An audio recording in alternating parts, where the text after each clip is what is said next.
Hello, and welcome to another segment of Ask a Genetic Counselor. We're here with Daniella, an amazing genetic counselor with Gene Tests Now, and she's going to answer some of our burning questions. So thank you for being here again, Daniella. Of course, my pleasure. First of all, today's question is, what is direct-to-consumer genetic testing? Can you explain that? And there's so many companies out there who are offering this, right? You can get an influx of Facebook ads or just you see it everywhere, even on Super Bowl commercials. So let's take a little bit of a deeper dive into what direct-to-consumer testing is and kind of the differences between some of these companies. Yeah, I think it's a really good question, and it's one that's really relevant to today.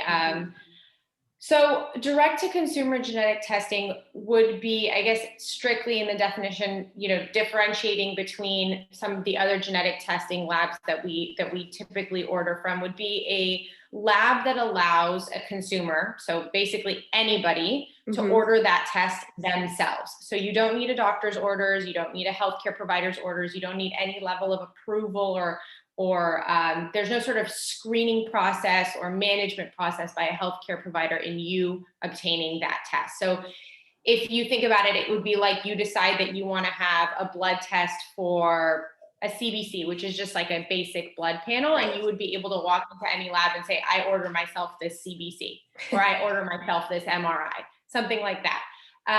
So there are a lot of companies that do that for a lot of different reasons when it comes to genetics, whether it be ancestry or sometimes ancestry plus some other health information. The point being that with those options, you do not need to go through a healthcare provider to obtain that testing.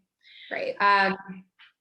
I think that's kind of the main difference, but then as you go through the process, there's some other differences that can occur between a test that's a direct-to-consumer test versus a carrier screening test like JScreen, which a consumer can initiate on their own. However, they're not actually ordering it for themselves. And then, for example, other types of genetic testing that maybe you actually go and see a genetic counselor to have ordered for you.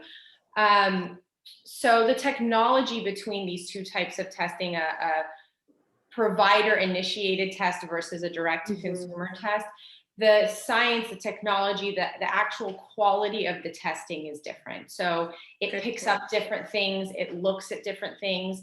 If you're going to compare them sort of side by side, the provider-initiated tests, things like JScreen, things that you would get through a healthcare provider, are always going to be of a higher quality, a higher precision, a higher analysis across the board than a direct-to-consumer test. And it's really important to know that, because I think there's a lot of false reassurance that comes from these direct-to-consumer tests where people will have them done and be like, oh, I did genetic testing and it was normal. Everything came back fine, so I'm kind of good to go.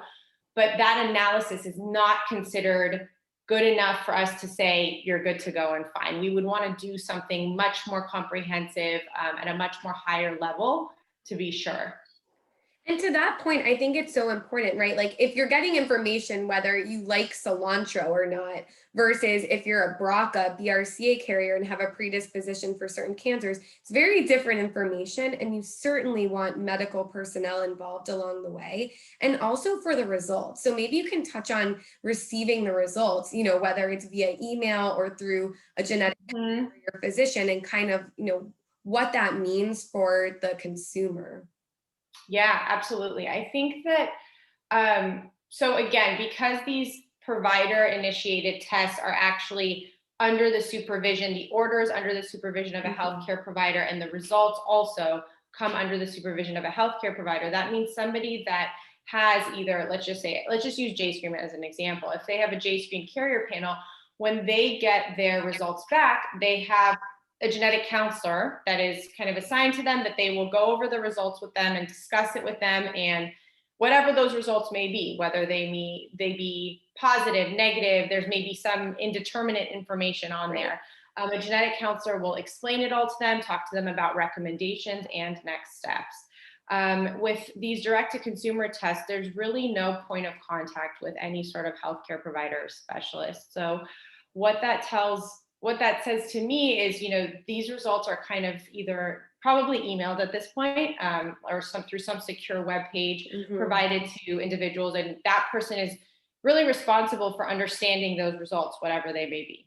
So, somebody who maybe doesn't have a lot of genetics knowledge or does, it's kind of up to them to figure out, what does this mean? How good was this test? Is this enough?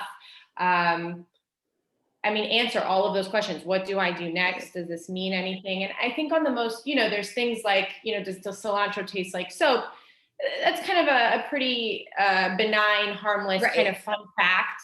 I think you don't need too much, there's not too much weight that gets put on there. And to be honest, you probably already know if cilantro Yeah, tastes like soap, exactly. right?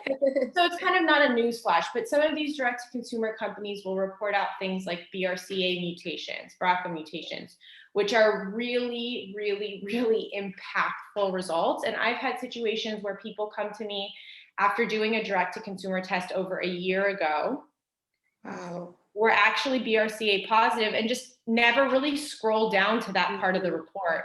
And their daughter saw it kind of a year later and was like, hello, what is this? Wow.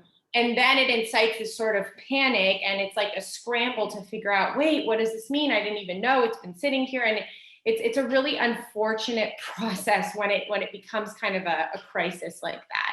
So I think I always tell people, science project for a rainy day, it's fun, get, your ancestry, cilantro things, other kind of these benign, harmless facts. Like, it's fun and it's fine and, harmless. But when we start entering the space of things that are going to have medical implications, that's where Exactly. it starts to become a little trickier.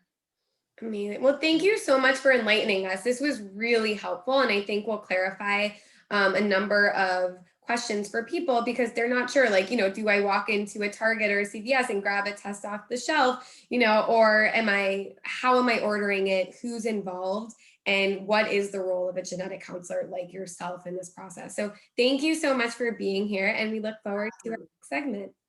Thanks.